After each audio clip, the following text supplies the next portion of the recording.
ኖላዊቶች ዛሬ ደግሞ በኖላዊቶች ከች ብለናል ማለት ነው። ወይዘሮ ሜላትና ወይዘሮ ሀና እንግዲህ ለወይዘሪት እርግብ ይቅርታ አድርገውላታል፣ ክሱን አንስተውላታል ማለት ነው። ይህንንም ያደረጉት እንግዲህ ታውቃላችሁ ሁላችሁም ማለት ነው፣ ለሷ ተብሎ ነው ማለት ነው። ሜላት እንድትወጣ ሁሉንም ነገር አደርገዋለሁ በማለት ወይዘሪት ሀና እሺ ብላ ተጋግዛ ገብታለች ማለት ነው። ይህንንም ያደረገችው ለእናቴ ስል ምንም ነገር አድርጋለሁ ብላለች ማለት ነው። እርግብም ደግሞ ሜላት ከዚህ ከወጣች እኔም አብሬ እወጣለሁ ብላ ስለነበረ ሀናም ደግሞ እሺ ብላ እውነቱን ተቀብላታለች ማለት ነው። ምክንያቱም ከዛ ቤት ውስጥ እንድትወጣ ትፈልጋለች ሜላት ማለት ነው። ሜላት ስትወጣ የምትፈልገው ነገር ይሄ ነበር ማለት ነው። ተስተካክሎላታል፣ እቅዷ እንትን ብሎላታል ማለት ነው። ሰላም ጤና ይስጥልኝ ውድ ቤተሰቦቼ፣ ለቻናሉ አዲስ ከሆናችሁ ላይክ፣ ሸር፣ ሰብስክራይብ አድርጉ ባካችሁ። ላይክ የለም ላይክ አድርጉ ቪዲዮ ማለት ነው። እንደዚሁም ይዤላችሁ የመጣሁት ኖላዊቶችን ነው ማለት ነው። እርግብ በገባይበት እስር ቤት እንደዚሁም የልብ ጓደኛ በአጋጣሚ አግኝታ ነበር። እሱም ያገኘችው ከስንት ጊዜ በኋላ እዛ ከሜሮን ጋር ከተባረረች በኋላ ፖሊሶቹ ሲፈልጓት እሷ በአጋጣሚ ሰዓት ላይ ተዋውቃ ነበርና ከዛም በኋላ እርግብ እሷ ጋር በምንኖር ሰዓት አጋጣሚ ሆኖ ስውር ትላለች። በአንድ ቀን ስትሰወርባትም ፋኖሴ እያለቀሰች ፍለጋ ትወጣለች ማለት ነው። እሷን ልፈልግ በሄደችበት ሰዓት ላይ ስታጣት በወጣችበት ስቀርባት መንገድ ላይ ቁጭ ብላ እያለቀሰች እያለ ኖላዊት ያገኛታል። አቶ ኖላዊትም ደግሞ እየፈለጋት ከዛ ይጠራትና የኔ እህት ምን ሆነሽ ነው እያለ ሲያናግራት እሷም ደግሞ እያለቀሰች ስለነበረ ከዛ የልብ መወዳት አንዲት የልብ ጓደኛ ነበረችኝ እሷ ጠፍታብኝ ነው ትለዋለች ማለት ነው። እሱም ደግሞ አይዞሽ ትገኛለች፣ ይህን ያህል እንዴት ሳትነግርሽ ትሄዳለች ብሎ ይላታል። አላውቅም ብቻ ግን ድንገት ተፈጠረ ጠፋችኝ ትለዋለች ማለት ነው።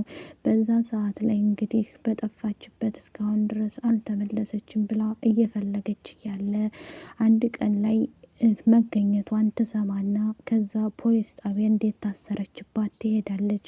ከዛ በሌላው ጊዜ እሱ ጋር ስለተቀራረበች ሁለቱ ኖላዊትና ፋኖሴ አብረው ሊጠይቋት ይሄዳሉ። ግን ኖላዊት ይህንን አያውቅም ማለት ነው። እርግብ እንደሆነች ጓደኛዋ በጭራሽ የሚያውቀው ነገር የለም ነበር። ከዛም ተነስቶ እንዴ ይሄዱና አብረው እንዴ ይቺ የሟች ገዳይና ገዳይ ተብዬ እንዴት አብራችሁ ታሰራችሁ? ትተዋወቃላችሁ እንዴት ትላለች ፋኖስም። እርግብም እንዴት ነው የምታውቂው? ታውቂዋለሽ እንዴ ይላት ትላታለች። እንዴ ምን ማለትሽ ነው? እንዴት አላውቀውም እያለ ግራ ይገባታል። በዚህ ሰዓት ላይ እንግዲህ ፋኖሴም የምታውቀው ታሪክ ስለሌላት እሱም ትቶ ይሄዳል። እሷም ደግሞ ተከትለው ኖላዊት እያለች ትሄዳለች። እድሌ ነው እኔ ሰው አይወጣልኝም እንዳለ የቀረብኳቸው ሰዎች ሁሉ ይርቁኛል ትለዋለች። እሷም ደግሞ እንዲህ አትበይ ምን እያልሽ ነው እያለ እያጽናናት ተነስተው ይሄዳሉ። በዛ አጋጣሚ ግን በሄዱበት ሰዓት ላይ ኖላዊትም ቅር ስላለው እርግብ መሆኗን ሲያቅ ተናዶ ስለነበር ግን ተነስተው የት ይሄዳሉ? ወደ ኖላዊት ቤት ይዟት ይሄዳል ማለት ነው። ኖላዊት ጋር እንግዲህ በዛ በትንሽ ጊዜ አብረው አንድ ላይ ሆነው አብረው እንትን ብለዋል ማለት ነው። ጓደኛ ሆነዋል ማለት ነው። ወይዘሮ ሜላት ጋር ስመጣላችሁ ወይዘሮ ሜላት እንግዲህ በቅርብ ቀን እንትን ትላለች ብዬ አስባለሁ ማለት ነው። ትፈታለች። ዛሬ ከእስር ቤት የምትፈታበት ቀን ነው ማለት ነው። ብዙ ነገሮችን አሳልፋለች፣ በጣም ብዙ ነገሮችን። ይህም ነገር ደግሞ በጣም ከባድ ስለነበር ብዙ ነገሮችን አሳልፋለች በእስር ቤት ባለችበት ሰዓቶች ማለት ነው፣ ቀናቶች። እና ደግሞ ከዛ ቤት እንድትወጣ ያላት አማራጭ ምንድን ነው? አቶ እርግብ እንግዲህ እኔ የምላችሁን ካላደረጋችሁ ሜላት ከዚህ ቤት አትወጣም ብላለች ማለት ነው። ይህን ያደረገችው እንግዲህ እርግብ ያው ታውቃላችሁ ማለት ነው። ከዛ እንድትወጣ የተደረገችው እርግብ አሁን ላይ እወጣለሁ ማለት ይዛለች። ምክንያቱም ሜላት እኔ ሲመስለኝ እርግብ ልትበቀል ይመስለኛል የባዩሽን ገዳይ ማለት ነው። ያን እያደረገ ትገኛለች ማለት ነው። እንደዛ ነው የሚመስለኝ እኔ ለራሴ ማለት ነው። እንዴት አብሬ ልውጣ ትላለች። እነሱም ደግሞ እኛ ብንፈቅድልሽም አንቺ ልትወጪ አትችይም ብለዋታል ማለት ነው። እሷም ደግሞ ችግር የለም እናንተ ብቻ ክሱን አንሱልኝ እንጂ እኔ ለመውጣት አያቅተኝም ብላ ቆረጡና ተነስታለች ማለት ነው። እንትና እርግብ በአሁን ሰዓት ላይ የምትገኘው በጣም ብዙ ችግሮችን አሳልፋለች። ግን ቢሆንም የሜላት ስላሳዘነችኝና ያለ ስራሽ ስለታሰርሽ ብቻ አንገብግቦኝ ነው እዚህ እጄን ልሰጥ የቻልኩት እንጂ ምንም ወንጀል ኑሮብኝ አይደለም ብላ ነግራታለች ማለት ነው። ሜላትም እሷን ለመግደል ብዙ ነገር እያደረገኝ ነበር፣ ግን ልቧ አልቻለም ማለት ነው።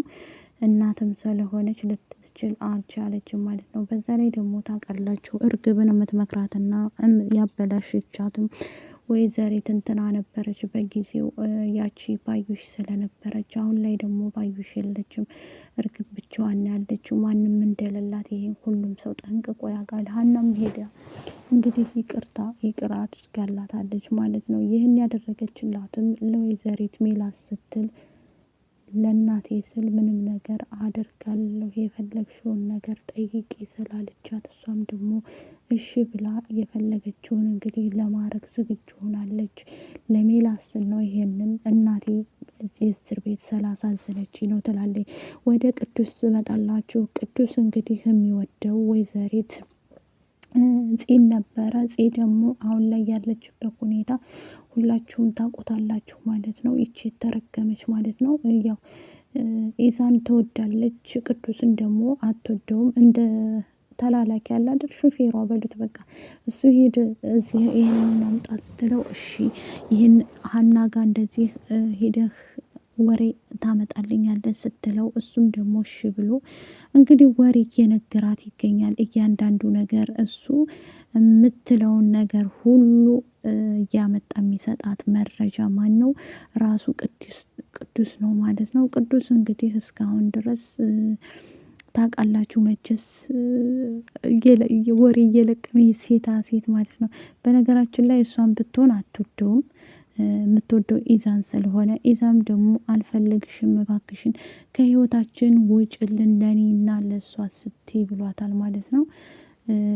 ብሏት ነበረ። ግን እሷ ደግሞ እኔ የጀመርኩትን አልተውም በፍጹም እኔ እወድሃለሁ እያለች ትለዋለች። ኢዛም ደግሞ የራሴ ህይወት አለኝ እባክሽን ከህይወታችን መውጣት አለብሽ፣ እኔ በጣም የምወዳትና ማፈቅራት ልጅ አለችኝ ብሏት ማለት ነው። ግራ ተጋብታለች ማለት ነው። በዚህ ሰዓት ላይ እንግዲህ ያው እኔ እንደሚመስለኝ የሚወድሽን ሰው ተከታይ ቅዱስ ጋር ሆኜ ነው የምለው። ሀናም ደግሞ አሴርን አልፈልግም ከዚህ በኋላ የራሴ ህይወት አለኝ ብለዋለች እሷም ማለት ነው። እሱም እየተናደደ እየተበሳጨ ከሀና ሊቆርጥ አልቻለም ማለት ነው። እንደዚሁም ደግሞ ተምቹ በጣም ምስኪንና አስተዋይ ልጅ ስለሆነ እሱ ራሱ እየተናገረ ነበር ማለት ነው። ምንም ችግር የለም እኔ ራሴን እውነት ለመናገር አሴር አበዛኸው ማለት ነው። በቃ እንዴት ትቅርብህ ካልፈለገችው እኮ ግዴታ አስገድድ የምታገባበት ግዴታ እንትን ብለህ የምትውልበት አይደለም ማለት ነው። ስለዚህ ከህይወቷ እውጣ ነው የምልህ ማለት ነው።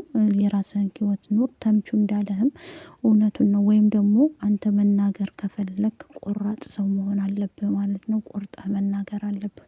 ነገሮችን ደበስበስ አድርገህ ዝም ብሎ ታቅፈህ ቁጭ ከምትል እውነት ነው። እውነትን እንግዲህ መጋፈጥ አለብህ። የምትወዳት ከሆነ ሀናን ከኢሳም መቀማት አለብህ ነው የምለው ማለት ነው። እናም ደግሞ ለሀና እውነቱን ማስረዳት አለብህ። ሁል ጊዜ አንተ መቃጠል፣ ሁል ጊዜ ደግሞ እንትን ማለት አይጠበቅብህም ማለት ነው። እንደኔ በእኔ በኩል እውነትን ተናግረህ ዝም ብለህ ያንተ ያልሆነች ሴት መጠበቅ ይከብዳል ማለት ነው። ሀና ህይወቷን ኑሮዋን እየኖረች ነው። አሁን ላይ ግን በጣም ተናዶና ተበሳጭቷል እላችኋለሁኝ። አሲሮ ወደ ተምቹ ስመጣላችሁ ተምቹ እንግዲህ ድንብላል በጣም እየወደደችውና እያፈቀረችው በጣም ሙትት የምትልለት ናት ማለት ነው። በፊት ላይ እርግብ ነበረች። እርግብ አሁን ከእስር ቤት ከተፈታኝ በኋላ ምናልባት ከእሷ ጋር ይሆናል የሚለው ተስፋ አላት መሰለኝ። እሷም ስለሰማኝ መታሰሯን እርግብ ስለመጣኝ ስለሰማኝ ተምቹን እንግዲህ በዛች ባላቻት ቀናቶች መካከል በጣም ከልቧ ስታፈቅረውና ስትንከባከበው ነበረ ድንብላል ማለት ነው። ድንብላል አሁን ያለችበት ጸባዋ እየተቀየረ ብዙ ነገርን እያብሰለሰለ ትገኛለች። ለነ ሰላምም ግራ ገብቷታል። ሀናም ደግሞ በሰላም እየተመራሽ ኢዛ አፍቃሪ አሲርን አፍቃሪሽን ትተሽ ኢዛ ጋር መሆንሽ ተገቢ አይደለም ማለት ነው። ኖላዊት እንግዲህ ፋኖስ ጋር በቅርብ ቀን እንደሚጋባ እንግዲህ ተስፋ አደርጋለሁኝ። ምክንያቱም ሁኔታዋ ሳያት ማለት ነው የሆነ ነገር እንዳላት ልቤ ይነግረኛል ማለት ነው። እና ይሄን ይመስላል ውዶችዬ፣ ላይክ አድርጉ ቻናሉ